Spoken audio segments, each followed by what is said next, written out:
Hey, have we talked about Hulk Hogan and Gawker on PKA yet? Yes, Okay. Okay. we did. We could keep talking about Bible stories, though. I like Bible stories. Say what you want about sure. Bible stories. I think they're very good stories, and they usually have some like moral story behind them. And I think most of them would make good movies if you think about it, right? Yes, Joseph. Well, most of them have been made into movies. Yeah. There's a lot of Bible movies. The one where Joseph gets thrown in the pit, and he gets fished. Joseph in the coat of many colors. There's that. I think that's a Dolly Parton song. It's a musical. Yeah, it's a musical too. I used to see commercials for it when I was young, and it looked horrible. But the story itself, when he went out in the desert, and the dad, Joseph was his favorite son, the youngest, and he was always giving Joseph all this dope shit, like the best camels, the best berries, whatever was popular back then, he got it. And all the other brothers were like, "Fuck this guy, this is horse shit. We've been around here longer. We live in the Bronze Age, and I haven't gotten jack shit from my piece of shit dad." And so they take the youngest guy out there. They see a bunch of slavers, and so they just are like, "You know what? This Joseph guy's kind of a cunt, and we'll get better treatment if he's not here." So they sell him to the slavers. Slavers take him back to Babylon. Joseph works up from a slave, Donald Trump style, from nothing into everything. He had a small $1 million loan. Yeah, a small loan of 60 shekels. Built a massive wall in the progress. Yeah, and then later in his life, the big Shyamalan twist, the brothers come, they seek help from him, and he's sitting there, the grand poobah of Babylon. And instead of going, "Fuck you guys, you're all going in a pit," he gives them some money, which I would not have done. No. You do something awful to him. Some sort of awful biblical punishment. They had the worst punishments back then. Oh, and even after all that, the dad was still just pissed. He's like, "Well, God damn it, Joseph's gone. Now I got 11 shit tier sons. You think I just kept having kids because I wanted more? No, I was we looking talk for about Sodom and talked Gomorrah about is like the the best torture story. methods that they had back then before. Have we talked about the brazen bull before? Yes. That's the one where they cook them alive inside the metal bowl. That was like a Greek thing, wow. I think, right?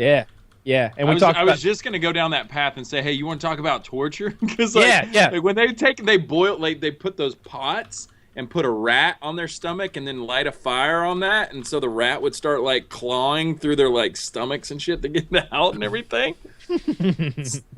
Do you know the another story Friday. of Sodom? I think it's a real torture, is it? No. That's a Game of Thronesy torture. Sodom No, and that shit's Gomorrah real. is the That's best real. one. I don't know why we're not talking about, like, it's the story to be told of the Bible, right? I don't remember the characters' names. A lot. Okay, Lot. so yeah. That's All right, that's so- the story, not the part where Jesus dies for man's sins and then comes back. No. Sodom and Gomorrah is the key. I feel like if I mock that story, then I'm definitely going to hell. But I feel like I could kind of like giggle at You Sodom would be and a Gomorrah, demon. and I might still make it in. This is a razor's edge, How's God feeling today? It's really up in the air. But Sodom and Gomorrah, evil cities. Woody, you seem to know a good amount about the story. Lot, he actually let his daughters get raped. He offered to let them get. So apparently, Sodom and Gomorrah are these evil cities, right? And if I have this, I'm going to screw this up, I'm sure. And these two, what are they, like salesmen or something, come by to like check and see if there's bad. Oh no, I think they're going to see if everyone in the city needs to be killed, right? So these like two people come down, they're sent by God or something, and they visit Lot, and he's checking to see if anyone in the city is, maybe they shouldn't just burn it or flood it or whatever the fuck they're going to do to it. And while Lot, Righteous man. salesmen, but what's that? angels, not salesmen. Yeah, you say tomato, I say tomato. So these two angels go into Lot's house and he's like feeding him or something, and then the whole town is like, you know what? I'd like to fuck me some angels, right? Because you don't get an opportunity to do that every day. And the town decides they're gonna, I guess, anally rape these angels. It's a big train. No, wait. So the angels are male. They Uh-huh. come in. Lot welcomes them in. Have something to eat. Kind of selfish of you to eat it. You're an angel and you don't need it. And we're in an ancient time where there's not a lot of food. So please don't. Invites them in. His daughters are also in the house. People are freaking out outside going, you got angels in there. This is horse shit. We're going to get them. We're going to get these fucking angels. And Lot's like, everybody settle down. I'll give you my daughters to rape. Just don't hurt these poor superhuman angels behind me. And so he pretty much I think he's like right about to do it, and the daughters, like, as he's unlocking the door, they're like, "Are you shitting me? garbage piece of chauvinist shit, giving us out to be raped so you can impress your friends. But then I think God comes down and pulls the old. God gets a lot of people like punk style. You know, kill your kid. Oh, gotcha. Nope, don't do that. Don't do that. You know, let them rape your daughters. Nope. No, I was joking. Yeah, they were virgins. Yeah, of course they were. Yeah. And then the best part is when they get the message at this point, and so the angels say, "Wow, Lot is the only righteous man left in either of these two cities, so we'll spare him." So they go walking off into the sunset and everything. And the angels say, "Oh, by the way, don't fucking turn around because we're gonna do some hardcore shit to your hometown. Just don't even look at it; it'll mess you up." And Lot's wife has to turn around and look back, and just the image of what was happening back there turns her to a pillar of salt. A pillar of salt. So then Lot's feeling real bad about this. Let me finish this up. Lot's feeling real bad about this, right? His wife just turned to a big pillar of salt, so he seeks refuge in a local cave. And his daughters and Lot are in the cave and everything, and the daughters start thinking, "Wow, we're the only fucking people left on the earth. We've got to repopulate. We got to fuck Dad." So they get Lot nice and drunk, and then fuck him. And it works. They get pregnant. And that's the Bible. That's just one small. That's the key. No, that's the central thesis of the Bible right there. Yeah. I use that story to guide my entire life.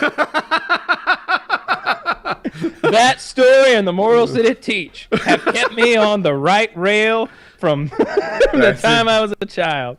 That's where you get the other interpretation of turn the other cheek.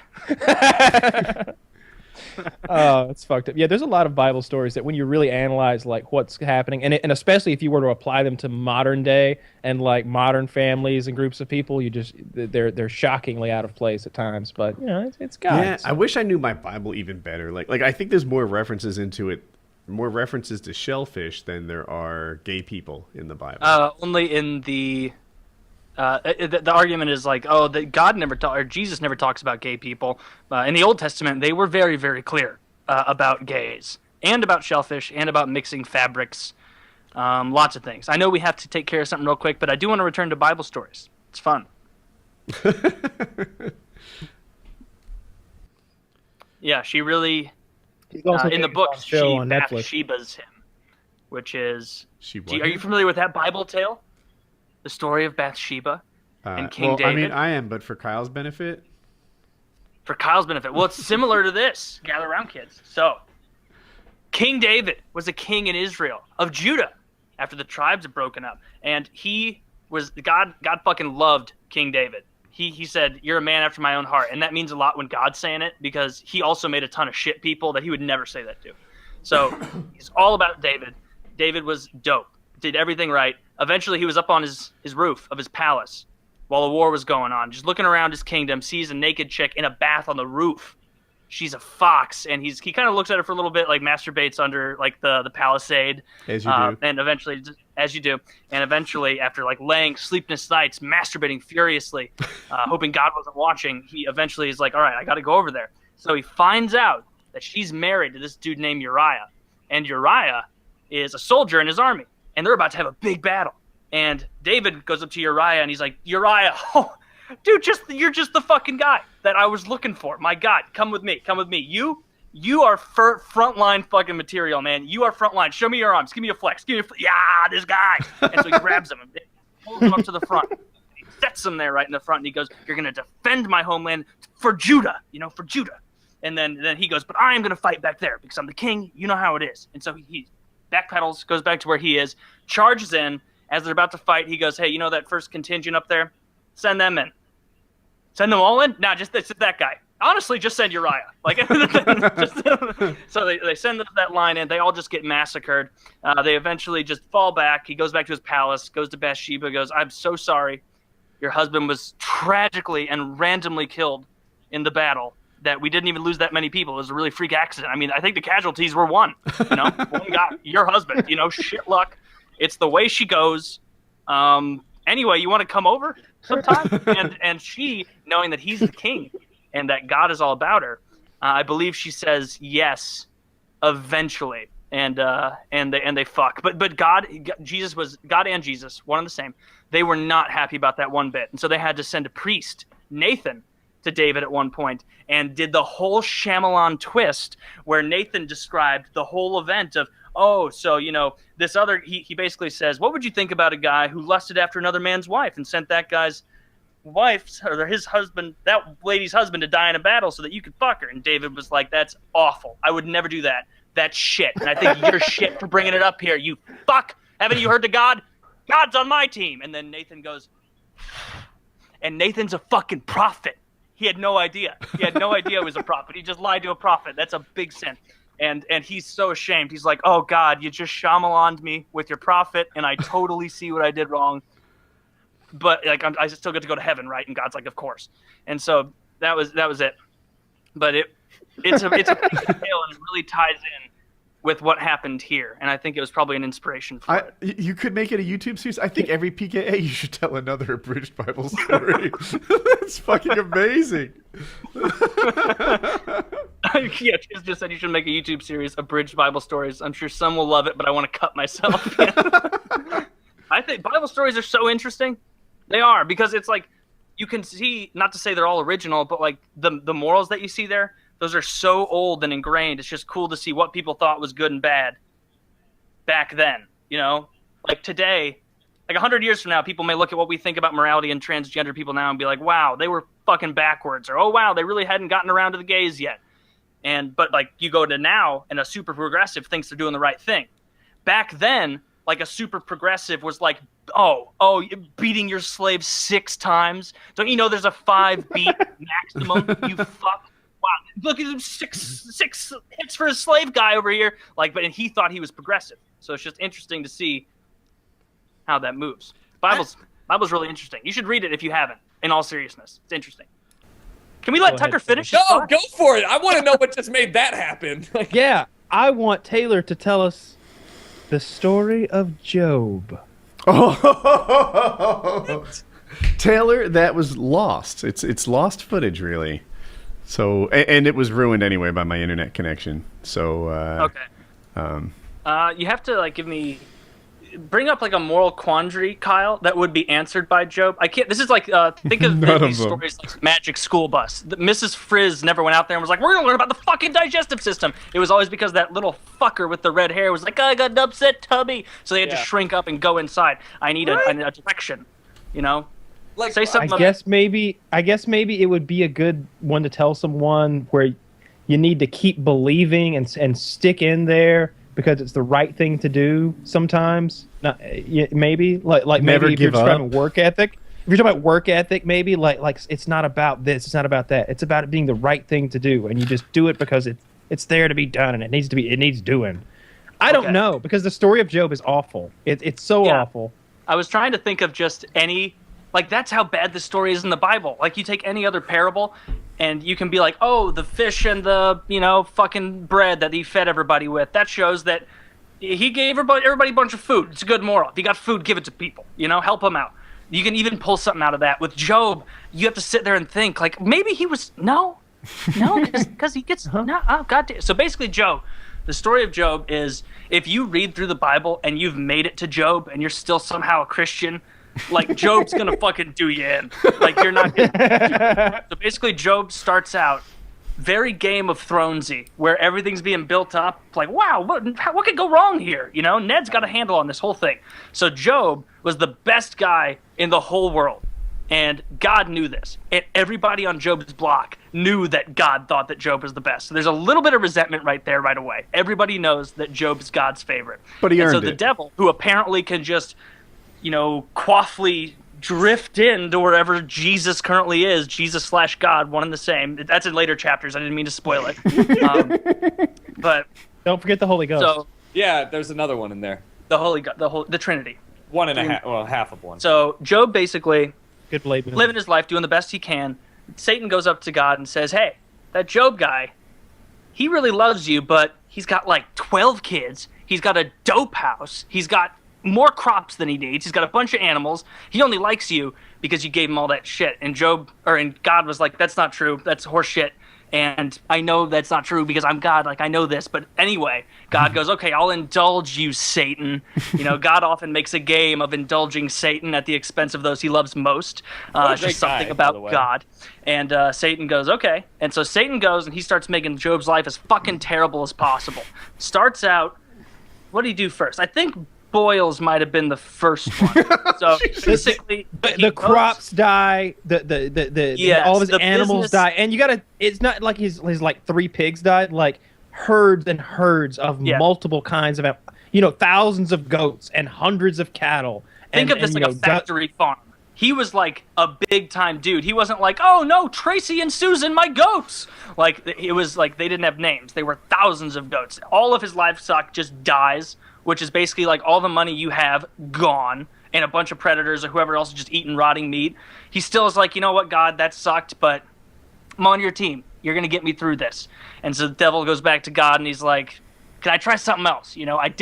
I didn't go the angle I should have. And God's like, fine, you fuck. Like, just get this done. We don't have that many pages in this book to spend on this one dude.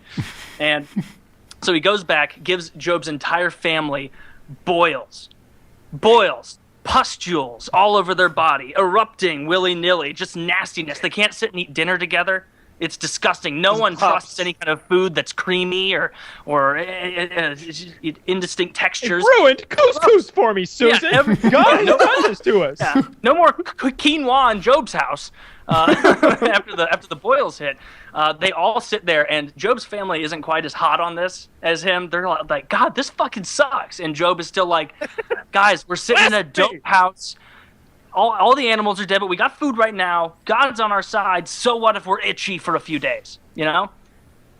Satan goes back to God again. Says, this fucker actually, he's pretty tough. I got to hand it to you. And God's like, I know. I literally saw this coming. And Satan's like, all right, one more shot. And so he goes to Job's house. Job's out and about, taking care of things, taking care of business. Needs to try and rebuild his empire. Mm-hmm. I'm sorry?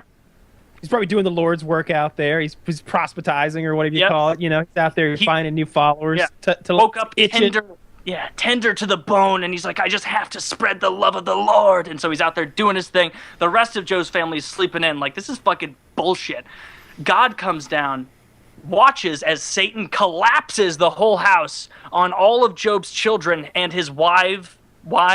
I don't know. At least one. At least one wife, half a dozen to a dozen kids in there. Every one of them crushed to death. Crushed to death in Job's home amidst ashes and their boils. Just, you can still see, they can't even have an open casket funeral. And there's no land to bury them in because it's covered in shit and dead animals. And it's just horrific. And Job comes back, and it's almost like he sees it on the horizon. And he's like, oh, no. And he sprints over there, and he's, oh, no, Jesus, oh, God. And he tears his clothes, probably tearing a few of those, like, pustules off as well because he's so overtaken by grief. And he's just sitting in the burnt-out remains of his home, and he's just, rubbing soil and ash onto himself. And as this is happening, it pans up to heaven, and it shows God and Satan sitting there. And God goes, see... I told you he wouldn't betray me. And the devil goes, and the devil looks to God and says, well, you won again. Here you are. $1. Brewster's millions. That's it. There's no redemption. There's no redemption at the end. That's like it. At the end of the book. Day, God doesn't even step in and tell Job what happened. He didn't even step in and be like, hey, Job, it's been a lot of nonsense. Just to let you know, you were a pawn in my game, and we won, hooray. But... really sorry about that. He doesn't even step in. He doesn't even call back and let him know what happened. He just lets him live the rest of his shitty life in squalor. So he did win the bet. And if you can find some kind of moral in there, other than like don't trust deities, then I don't know. Don't trust God, because he'll sell you out for a little street cred to the Lord of Darkness himself. His whole family went to a better place. I am a better friend to you than that. That's horrible. If I were to tell the people at fucking a Tex-Mex restaurant that it was your birthday so we could get free dessert, I would feel bad about that. Much less sabotaging your whole life to win a bet where nothing was wagered. Like, if you own everything in existence and you can summon things just by will, what could you possibly bet? Like, how could it be fun to bet if you already know the end game? I don't know, but it's an interesting story, and I probably got some of it right. Right. That sounds all like factually exactly like the way I remember it from Sunday school. Like that's absolutely right. I remember the preacher talking about him. He specifically talked about being in the soot and the ashes and how he's rubbing that all over his body and the wailing, praying the whole time. Just, forgive me for whatever I've done to deserve this, Lord. That's his whole thing. The whole time that he's suffering. Terrible story. I can't find the moral there. I don't get it. It makes me feel real bad. Perhaps my parents will call me and tell me why it's good. Oh, yeah. Like, I'd love to hear from them exactly what the story of Job has taught them in life. It's probably like, don't fuck with God. Your dad's like, don't gamble. Clearly, don't gamble. Ever. Not once. I don't know what. I don't know. I'm not getting the moral in this one. There's something in there. There's something. There's something. If it is it's not really a moral lesson as much as it is like a warning of what is to come if you defy. No, he didn't even defy God. He did everything right. No, I feel like the lesson is don't be unlucky. Yeah. Don't be some overachiever who don't stand out. Don't stand out. Don't succeed. Well, God might let you down in the pinch, but you know who won't? That's 1-800-Flowers. Have you guys heard about the story of Cain and Abel? I was going to save it for PKA, but I thought, this really doesn't have any moral relevance right now, but I thought of it, and so I'm going to burn it, Fuck those guys trying to steal all my Bible stories. Have you guys been noticing that too? Those fuckers over there are trying to lead me into a Bible story every week now as if these things just grow on trees. No. The only thing that grows on trees around here is fruit that will ruin your descendants' livelihoods and send them to hell for eternity. There is nothing like a great Bible story that grows on a tree, and they're trying to get me to spend them all on PKA, and I'm just not going to have it. I'm not going to stand for it. So you're getting this one right now. This is one, it's actually covered in the Muslim faith as well as the Christian faith. It's a little different. I don't know the Muslim version, other than the beginning is the same, I guess. But also this story is very, very close to the beginning of the book, so I don't really think anybody had gone rogue yet. Anyway, so Cain and Abel, two brothers living in ancient times, the sons of Adam and Eve. Adam and Eve, if you didn't know, they were the ones who God created them. First, long story short, this is for another time, like a prequel. Adam and Eve in the garden, eventually they get into a bit of a kerfuffle. God is not happy about it and says, Eve, you're going to have a lot of trouble pushing kids out of your cooch for all eternity. And Adam, you're going to have to listen to this bitch complain about it, and you're going to have to support her kids and really not be appreciated. And your hands are going to be sore because it's hot and it's really shitty in this world everywhere but this one place that I made that was great that you're not allowed into anymore. And so they were both like, fuck, this sucks. All right. And so they leave. They start their own farm, which is so silly to me. Like, think about that. God made the Garden of Eden, which is dope. It's super dope. It's the best oasis to have ever existed ever, purportedly. Maybe God's tooting his own horn, but I'm sure it was a lot of fun. And then the only two people that live there, the only tenants, piss him off so much that he kicks them out. And then they have to go start a dirt farm somewhere. But what you don't realize is I think of God as being like playing The Sims, and he's got this really cool palace that he built, with this awesome oasis and everything for his NPCs, or I guess they are playable characters, but they're not even there. He's making them toil on a shitty-looking, aesthetically unpleasing dirt farm 3 miles away, while he looks at this oasis just diminishing in value. I never understood that. I feel like God would at least give him more chances because he would think hey, I went through all the time of making this fucking oasis. I can at least make an oasis tier level where it's all right, you're not in the top oasis tier. I'm moving you down one. 3 infractions there, and you get moved over adjacently to the level 3 oasis, and then eventually, if you really fuck up, you eventually get down to the dirt farm. But I think that going straight from paradise to a dirt farm, especially for the first people to have ever existed, was probably a little harsh. Regardless, they're out there toiling, and Adam goes, all right, maybe God's going to be a little happier if we pump out some kids. He really wants this whole earth thing to get up and running. So they do. They pump out a couple kids. They never specify in the Bible like what order they were having kids. And so when I was a little kid, I used to ask, like, so Cain and Abel were the first two people ever born, right? And they were like, well, you don't know, because later in the book it says that Cain was a city builder, which implies that there had to be more people. And then I was like, okay, so the only explanation other than that would be that Adam and Eve had tens of thousands of children before Cain and Abel, and none of them made the cut. You know, there were a lot of Rachels and Steves and Isaacs and Jacobs roaming about before Jesus finally saw the Cain and Abel twins and was like, that's what I want. That's what I fucking want. Anyway, they have Cain and Abel. They're growing up, brothers. For the sake of this, I'm going to assume that it's just 4 people on the planet, you know, a real sausage fest. Because it doesn't make any sense to assume there's already cities of their children living elsewhere. So they're just living together, loving God, a little bit resentful, you know, not happy about getting kicked out of the garden. But Cain and Abel don't know anything about the garden other than it was pretty sweet. But, you know, they can't remember it, so they're not as pissed.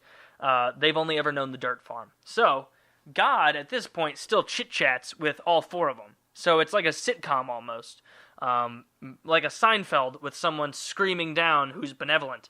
Or not so much benevolent as just kind of fickle. And so they're all hanging out.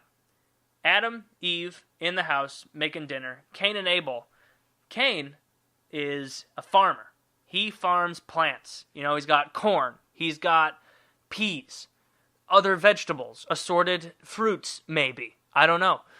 Abel was the meat man. He was Mr. Meat. He had the lambs. He had the donkeys. Anybody want some beef? Oh, Abel's your man. Thank God for him. Best butcher in the world at this point. Bar none. Best one in the world.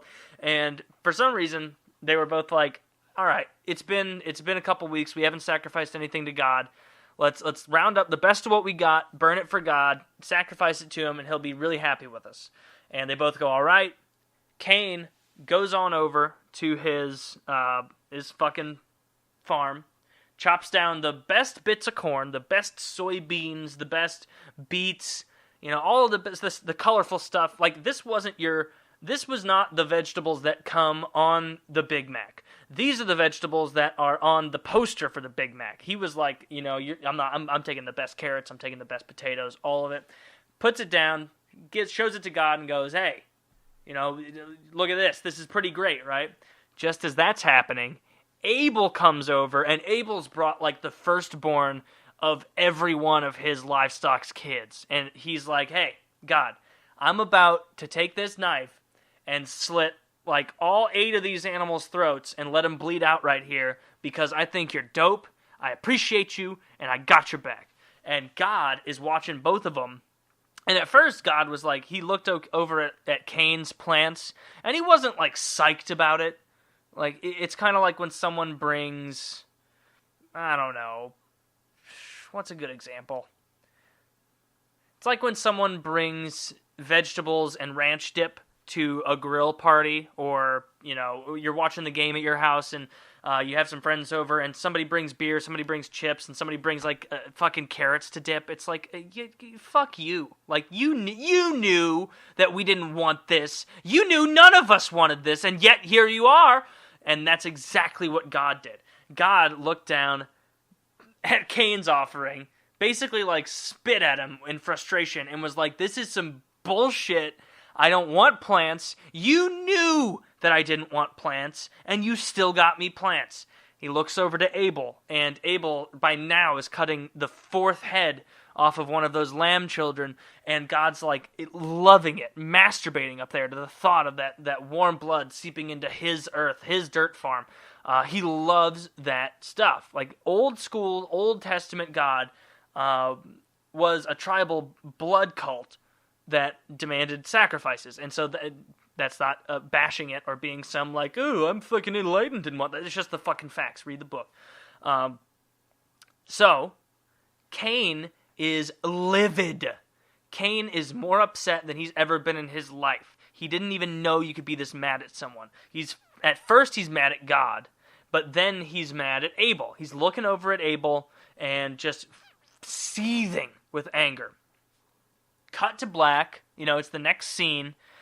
God talks to Cain, the guy whose plans he didn't like. And God, after this whole thing, had the fucking audacity to tell Cain, like, why are you so pissed off, man? You knew I wouldn't like it. Like, that's not exactly what God said, but it was real close to that, and you have got to know that was pretty condescending. God, first of all, anytime God asks you a question, he's just being a real cunt, because he knows the answer. Oh, why are you so pissed off? Oh, I don't know, God. Why don't you tell me why I'm pissed off? You put me in charge of the fucking corn, and then when I bring you the corn, the best corn, you're taking all of his goat blood over it, even though you're the one who gave him control of the goats. This is horse shit. You know why I'm mad. This isn't fair. And so God kind of just goes, all right, chill out, dude.